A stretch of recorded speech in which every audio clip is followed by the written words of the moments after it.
દેશમાં લોકશાહી આવી અને લોકશાહી આવ્યા બાદ આખા દેશના તમામ વર્ગના લોકોને એવું હતું કે હવે લોકશાહીમાં આપણે બધા સાથે જે પણ પ્રકારની આઝાદી મળી છે, અમને બધાને આઝાદી મળી, તો લોકશાહીમાં બધા સાથે રહીને દેશને આગળ લઈ જઈશું.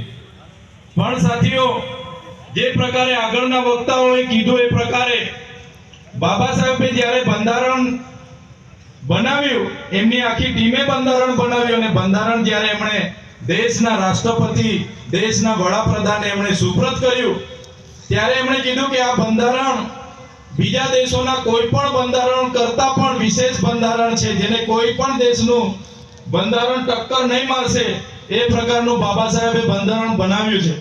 ત્યારે બાબા સાહેબના એ વાક્ય મને યાદ આવે છે. બાબા સાહેબે કીધું હતું, બંધારણ તો ખૂબ સારું, બધા જ વર્ગના, બધા જ જ્ઞાતિના બધા જ લોકોને આવરીને બનાવ્યું છે, પણ બંધારણને અમલ કરનારાઓની જ્યારે ઈચ્છા શક્તિ નહીં હશે તો આ બંધારણ કશું જ કામનું નથી રહેવાનું. અને આજે તમે જોઈ લો, આજે દેશમાં જે લોકો રાજ કરી રહ્યા છે, દેશની આઝાદીમાં એમનું કોઈ યોગદાન નહોતું, અને એ લોકો આજે રાષ્ટ્ર ભાવનાની, રાષ્ટ્ર પ્રેમની, દેશની અખંડિતતાની આપણી સાથે વાતો મોટી મોટી કરે છે. બંધારણમાં તમે જોશો, બંધારણમાં જ્યારે આદિવાસી સમાજમાંથી જયપાલસિંહ મુંડા આપણા સભ્ય હતા, એમણે બંધારણના આર્ટિકલ 371 અંતર્ગત આસામ, સિક્કિમ, મિઝોરમ, મેઘાલય, ત્રિપુરા, નાગાલેન્ડ જેવા રાજ્યોમાં અનુસૂચિત 6 371 અંતર્ગત એમણે દાખલ કરી.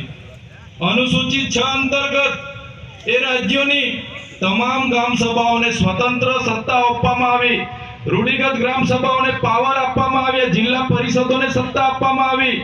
કોઈ પણ પ્રોજેક્ટ ત્યાં આવે, કોઈ પણ યોજના ત્યાં મંજૂર થાય, એ ચાહે ડેમ હોય, જીઆઈડીસી હોય, જીએમડીસી હોય, રેલવે હોય, એરપોર્ટ હોય કે બુલેટ ટ્રેન હોય, ત્યાંની ગ્રામ સભાની સંમતિ લેવાનું ફરજિયાત છે.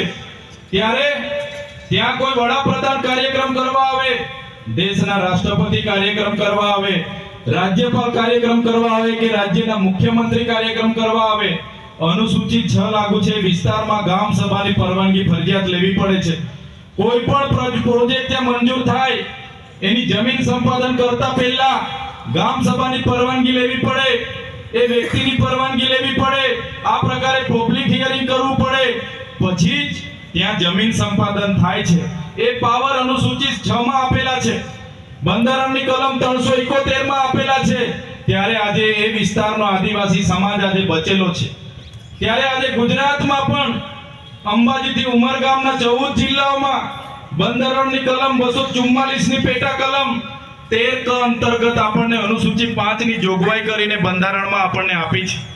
સાથીઓ, આજે આઝાદીના 78 વર્ષ થયા, પણ આ સરકારોએ અનુસૂચિત 5 આજ દિન સુધી લાગુ નથી કરી. આજે સત્તામાં બેઠેલા લોકો પોતાનો સત્તાનો દુરુપયોગ કરીને જ્યારે આ વિસ્તારમાં ડેમો બનતા હતા, આ વિસ્તારમાં કોરિડોર બને, ભારતમાલા પ્રોજેક્ટ બને, આ વિસ્તારમાં જ્યારે એરપોર્ટ આવવાનું હોય, આ વિસ્તારમાં કોઈ જીઆઈડીસી, જીએમડીસી આવવાની હોય, સત્તામાં બેઠેલા લોકો સત્તાનો દુરુપયોગ કરીને પોલીસને મોકલીને બારોબાર આપણી જમીન આજે છીનવાઈ રહી છે. બંધારણમાં 1996 ના પેસા એક્ટની જોગવાઈ છે કે ગ્રામ સભાની પરવાનગી ફરજિયાત હોવી જોઈએ, પબ્લિક હિયરિંગ થવું જોઈએ અને એની સંમતિ હોય તો જ જમીન સંપાદન થાય. પણ આજે એનો કોઈ અમલ કરતું નથી. આજે 1983 માં જે 73 AA માટેનો કાયદો બન્યો, એમાં આદિવાસીઓની જમીનો બીજા કોઈ ખરીદી ના શકે અને આદિવાસીની જમીન બીજા કોઈ વેચી ના શકે, એ કાયદા અંતર્ગત આજે આપણને પ્રાવધાન મળ્યા.